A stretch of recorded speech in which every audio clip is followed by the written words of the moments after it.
అందరికీ good evening అండి. ఈరోజు రెండు క్విక్ ఇచ్చే విషయాలు ఉన్నాయి. ఒకటి ఏంటంటే మా oh my ghost pre release event, ఇంకోటి పవన్ కళ్యాణ్ గారు అలా క్యాన్వాలో వెళ్తుంటే అది చూసి ఆనంద బాష్పాల్ గారిని ఐఎమ్ సో హ్యాపీ. అండ్ మా ఇండస్ట్రీ నుంచి కంగ్రాచులేషన్స్ టు పవన్ కళ్యాణ్ గారు. ఇకపోతే మా సినిమాలో మంచి క్యారెక్టర్ ఇచ్చిన డైరెక్టర్ గారికి, అదేవిధంగా అనుపన్కి, ప్రొడ్యూసర్ గారికి అందరికీ థ్యాంక్ యూ అండి. ఇంకా ఈ సినిమా మీకు ఖచ్చితంగా బాగా ఎంజాయ్ చేస్తారు. మా సినిమాలో ఈ సినిమాలో చాలా అలర్ చేసామండి. డైరెక్టర్ గారితో చాలా తిట్లు తిన్నాం.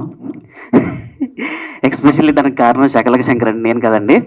సార్ ఇప్పుడే చెప్తున్నాను.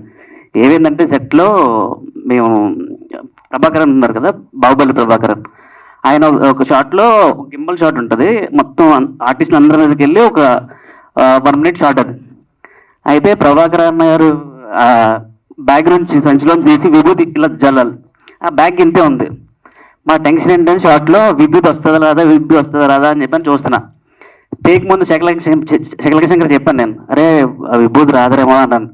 అంతే, ఆడికి నవ్వు స్టార్ట్ అయింది అని స్టార్ట్ చేశాడు. ఆడు నవ్వేసి ఆ జోలపాలని నెత్తి మీద వేసుకుని నన్ను రజత్ని అందరు నవ్వించాడు. డైరెక్టర్ గారితో రోజు తిట్లు తిన్నాం. సారీ సార్, దాని వెనకాల ఉన్న కారణం అది. సో ఈ సినిమా ఖచ్చితంగా మీరు ఎంజాయ్ చేస్తారండి, బాగా నవ్వుతారు. ఈ మధ్యకాలంలో ఎంటర్టైన్మెంట్ సినిమాల కోసం చాలా మంది చూస్తున్నారు. ఖచ్చితంగా ఈ సినిమా మిమ్మల్ని అలరిస్తుంది.